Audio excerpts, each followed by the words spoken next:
kuthi sekofaka mabatho bafowethu usebreake isilence bafowethu laphana about izinto ezigcine sezimenza ukuthi bafethu ahambe kwiOrlando Pirates. Simbonile ke bafowethu uMabasa elonwa laphana bafowethu sekushoda kancane kangaka bafowethu ukuthi albreak record ekushiya abantu abaningi bafowethu beshaqile ukuthi hawu ungathi bafowethu umuntu eseduze kanjena kwi-finish line base kuthiwa nje uyahanjiswa kanjalo. Hayi useshilo ke bafowethu uMabasa nasi nje mfethu statement sakhe bafowethu ashilo kade ebuzwa ngalento kwi-press conference since simazi ke bafowethu ukuthi angana uMabasa usevele usayine lapha eMorocco bafowethu kwi-Masfest.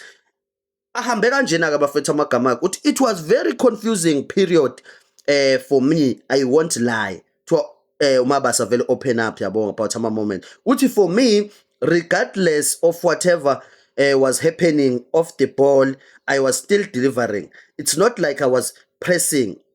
Oh, it's not like I wasn't pressing. It was the same, I could say, for maybe 2 seasons back when Coach Josue was there. We also had to press at the time, and I was pressing. So why now is it a different story? Hence why it was very confusing period for me. Uthini bafowethu wena ngale statement samabasa bafowethu ngoba kushuthi uMabasa ngazuthi ubona ngazuthi bafowethu wadu ubengamkhonzile kahle kahle kushuthi nje ubengamthandisisi bafowethu ufila sengazuthi lento yabo bafowethu it wasn't about something that he was doing on the pitch but shuthi nje ucoach bafowethu bengamuzwa kahle ngoba yena ngokwakhe bafowethu uMabasa ufila sengazuthi ube pressure and ubenza yonke into futhi abeyenza even under uJose Rivero bafethu but izinto zivele zamshintshela nje bafethu eplatini nje mfethu zavele zashintsha nje sigubugubu bafethu la simbone ekhambela khona kuMabasa eya kwiloni bafethu kwiStellenbosch ngoJanuary sakhala ke samabhakaniya bafethu sakhala sababaningi waphinda ke kodwa emva kwalokho bafethu wabuya kwangazuthi mhlambe ngoba uperformile kwiStellenbosch uzongena hayi but ke kwahamba bafethu kwaconfirm ukuthi hayi no iPirates isikhethe ukumrelease straight ngoba akukhona nanokuthi bafethu udayisiyo bafethu uMabasa udedeliwe nje bafethu le team emsayinile imsayine ngoba ese free agent.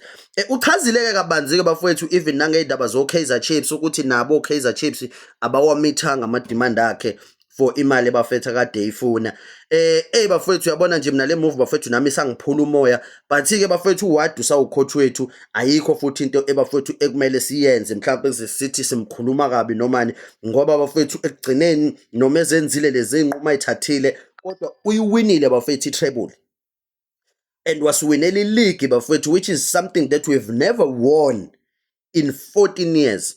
So ke nje bafethu whatever uWadu is doing I believe uWadu and good luck bafethu kuSigwebo Sentambo. Uyazi ke bafethu mina uSigwebo Sentambo will always be the biggest fan bafethu yeSigwebo Sentambo. Ngiyayazi ke intambo bafethu intambo yanquma ngempela ke bafethu intambo and ngiyazi ukuthi nalapha eMorocco bafethu is going to be a star that is always been and once and always bafethu ebhakaniya kuthini wena bafethu nje ama remarks lawo ashiwo uMabasa bafethu ukuthi into egcine ngempela isimenza ukuthi agcine ngasadlala kwePirates bekuthiwa ka press kodwa yena ngokwakhe bafethu he still believe ukuthi he was delivering eyintweni eziningi bafethu nje egroundini ebekusamenza ukuthi bafethu naye abone ukuthi ubesadeserve ukuthi ahlale kwiPirates.